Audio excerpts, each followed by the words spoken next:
Hello दोस्तों, आज हम लोग क्लास 10th मैथ्स का तीसरा चैप्टर करने जा रहे हैं जिसका नाम है दो चर वाले रैखिक समीकरण। उसमें हम समीकरणों को प्रतिस्थापन विधि से हल करने के लिए सीखेंगे। तो आइए हम लोग तीसरा क्वेश्चन सॉल्व करते हैं। पहला और दूसरा क्वेश्चन हम लोग पिछले वीडियो में कर चुके हैं। तो आइए तीसरा क्वेश्चन सॉल्व करते हैं। तीसरा क्वेश्चन में कहा गया है, लिखा हुआ है x माइनस वाई बराबर 3 और दूसरा समीकरण दिया गया है x बटा 3 प्लस वाई बटा 2 इक्वल टू 6। तो आइए इसको बहुत ही आसान तरीके से सॉल्व करते हैं। किसी भी हिसाब को बनाने से पहले हल लिखना चाहिए। तो यहाँ हल लिखते हैं और लिखना है दिया गया है। क्या लिखना है? दिया गया है। क्या लिखना है कि दिया गया है। क्या दिया गया है? हमें पहला समीकरण के रूप में दिया गया है x माइनस वाई बराबर 3। इसको हम लोग समीकरण 1 मान लेंगे।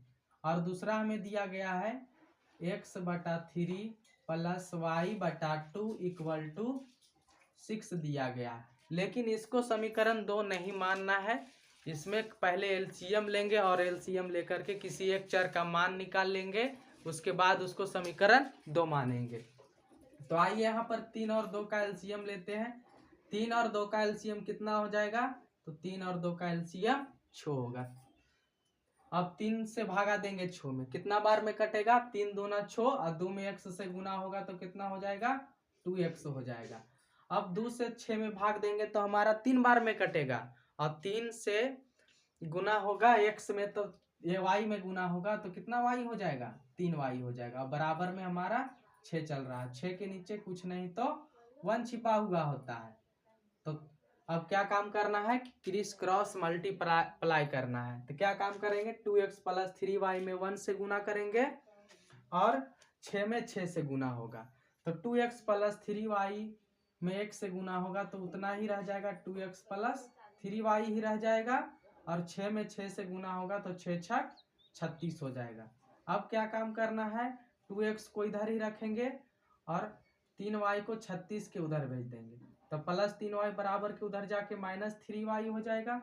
अब यहाँ से x का मान हमें कितना प्राप्त हो जाएगा?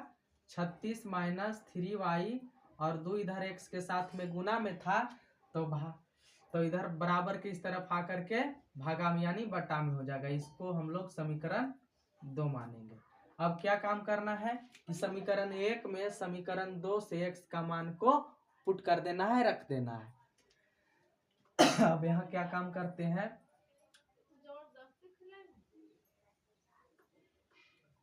समीकरण 1 में किसमें? समीकरण 1 में समीकरण 2 से क्या करने पर? मान रखने पर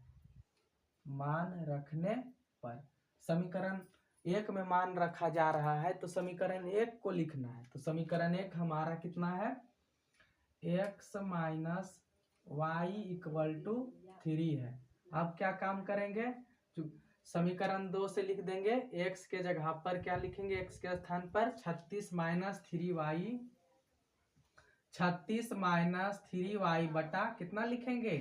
2 लिख देंगे और माइनस में हमारा y चल रहा है, बराबर में 3 है। अब y के नीचे कुछ नहीं तो कितना लिखा हुआ है? कितना छिपा हुआ है? 1 छिपा हुआ है। यहाँ पर 2 और 1 का एलसीएम कितना होगा? 2 1 का एलसीएम 2 होगा। 2 से 2 में भागा देंगे, एक बार में कट जाएगा। 1 से गुना होगा 36 माइनस 3y में तो उतना ही रह जाएगा। 1 से भागा देंगे 2 में, 2 बार में कटेगा। 2 में y से गुना होगा तो कितना y हो जाएगा? 2y हो जाएगा। और बराबर में हमारा 3 चल रहा है। अब क्या काम करना है? 36 हो जाएगा हमारा 3y minus 3y minus 2y minus कितना y हो जाएगा? माइनस 5y और बटा में 2 और बराबर में हमारा 3 है। 3 के नीचे कुछ नहीं तो 1 छिपा हुआ है। अब क्या काम करना है? क्रिस क्रॉस मल्टीप्लाई करेंगे। क्रिस क्रॉस मल्टीप्लाई करने पर 36 माइनस 5y में 1 से गुना होगा तो 36 माइनस 5y। अब यहाँ पर 3 में 2 से गुना होगा तो 3 दूना 6 हो जाएगा। अब क्या काम करेंगे? माइनस 5y को इधर ही रखना है और 36 को 6 के तरफ भेज देना है तो प्लस 36 बराबर के उस तरफ जाके माइनस 36 हो जाएगा। यहाँ -5y बराबर 6 में से 36 गया तो माइनस में 30, माइनस माइनस कट के प्लस हो गया, 5 6 30, 5 से कटा 30 कितना बार में कट गया, 6 बार में। तो इस प्रकार से हमें y का मान प्राप्त हो जाता है। y का मान कितना आता है, तो y का मान हमें 6 मिल गया। अब y के मान को समीकरण 1 में चाहे समीकरण 2 में रखने पर हमें x का मान मिल जाएगा। तो समीकरण 1 में नहीं रखते हैं, समीकरण 2 में रखते हैं x का मान। अब यहाँ लिखते हैं समीकरण y का मान, y का मान समीकरण 2 में क्या करने पर, रखने पर। अब समीकरण 2 में रख लेते हैं y का मान। समीकरण 2 में चूंकि y का मान रखा जा रहा है इसलिए समीकरण 2 को लिखेंगे। समीकरण 2 हमारा कितना है, x बराबर 36 माइनस 3y बटा 2, यही हमारा समीकरण 2 है। अब आगे x बराबर क्या हो जाएगा, 36 माइनस 3 इंटू, चूंकि हम लोग y का मान पहले 6 निकाल चुके हैं इसलिए y के स्थान पर 6 लिखेंगे। अब बटा में कितना हो चल रहा है, 2। अब कितना हो जाएगा, x बराबर 36, 3 छक कितना हो जाएगा, 3 छक 18, अब बटा में 2। अब क्या हो जाएगा, x बराबर 36 में से 18 जाएगा, कितना बचेगा, 18, 18 बटा 2 यानी 2 9 18। तो x का मान हमें कितना मिल गया, तो x का मान हमें 9 मिल गया। x का मान 9 और y का मान 6 आ गया। तो इसलिए यहाँ पर लिख लेते हैं, इसीलिए x बराबर 9 और y बराबर कितना आया, 6 आ गया। और यही हमारा समीकरण युग्म का हल हो जाता है। तो इस प्रकार से तीसरा क्वेश्चन बहुत ही आसानी से सॉल्व हो जाता है।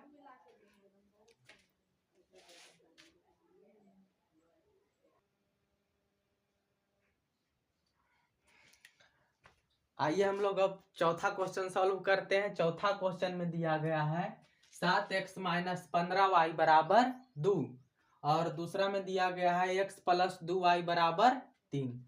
तो यहाँ पर पहले लिखना है हल, उसके बाद लिखना है दिया गया है। हमें 2 समीकरण दिया गया है। पहला में 7x माइनस 15y बराबर में 2 दिया गया है, इसको समीकरण 1 मान लेंगे। अब दूसरा समीकरण हमें है दिया गया है x प्लस 2y बराबर 3। लेकिन इसमें क्या काम करेंगे, पहले x का मान चाहे y का मान हम लोग निकाल लेंगे। तो हम यहाँ से y का मान, x का मान निकाल लेते हैं। तो x बराबर कितना हो जाएगा, x बराबर 3 प्लस 2y बराबर के उस तरफ जाके माइनस 2y। तो इसको हम लोग समीकरण 2 नाम दे देंगे। अब क्या काम करना है, समीकरण 1 में समीकरण 2 से मान रख देंगे। तो यहाँ पर क्या काम करते हैं, लिखते हैं समीकरण 1 में समीकरण 2 से क्या करने पर, मान रखने पर। समीकरण 1 में समीकरण 2 से मान रखने पर। और समीकरण 1 में मान को रखा जा रहा है इसलिए समीकरण 1 को लिखना है। तो समीकरण 1 कितना है, 7x minus 15y equal to 2 है।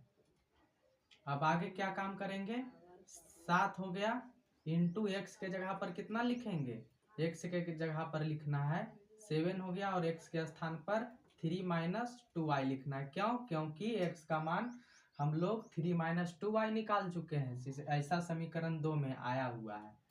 और माइनस में हमारा कितना चल रहा है, 15y बराबर में 2 हो गया। अब 7 तिया कितना होता है, 7 तिया 21, 7 में फिर कितना से गुना होगा, 7 दूनी 14y, 2 से गुना होगा। 7 में 2y से गुना होगा तो 14y, 7 में 3 से गुना होगा तो 21। अब माइनस में कितना हो गया, 15y बराबर में 2। अब क्या काम करेंगे, 21 है माइनस 14y और माइनस 15y माइनस कितना y हो जाएगा, माइनस 29y बराबर में 2 हो जाएगा। अब क्या काम करेंगे, माइनस 29y को इसी तरह रखना है और 21 को 2 के तरफ भेज देना है। तो प्लस 21 बराबर के उस तरफ जाके माइनस 21 हो जाएगा। माइनस 29y बराबर कितना हो जाएगा, तो हमारा हो जाएगा 19 हो जाएगा। 2 में से 21 गया था 19, लेकिन माइनस 19 होगा। तब यहाँ से माइनस माइनस कट गया दोनों, इसीलिए y का मान हमें कितना मिल गया, y बराबर 19 बटा कितना मिल गया, 19 बटा 29 आ गया। अब y का मान 19/29 जो आया है उसमें क्या करेंगे, y के मान को समीकरण 1 में चाहे समीकरण 2 में किसी में भी रख देंगे तो हमें x का मान मिल जाएगा। अब y का मान को हम समीकरण 2 में रखते हैं, लिखते हैं यहाँ पर y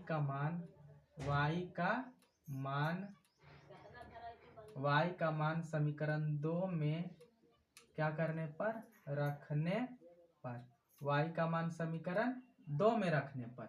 अब चूंकि समीकरण 2 में y का मान रखा जा रहा है इसलिए समीकरण 2 को लिखना है। समीकरण 2 हमारा दिया गया 3 - 2y। आगे लिखना है x बराबर क्या हो जाएगा, 3 - 2 इंटू वाई के स्थान पर 19/29 रखना है तो 19/29 हो जाएगा। अब आगे क्या हो जाएगा, x बराबर 3 इंटू 19 दूनी कितना होता है 38, 38/29। अब यहाँ क्या काम करेंगे, एलसीएम ले लेंगे। एलसीएम कितना आएगा, 1 और 29 का एलसीएम कितना आएगा, 1 और 29 का एलसीएम 29 होता है। एक से भागा देंगे 29 में तो 29 बार में कटेगा। अब 29 से गुना होगा कितना में, 3 में, तो 29 तिया कितना होता है, 29 तिया 87। और 29 से 29 में भागा देंगे तो कितना बार में कटेगा, तो हमारा 1 बार में कटेगा। अब 1 से गुना होगा 38 में तो कितना होगा, 38 हो जाएगा।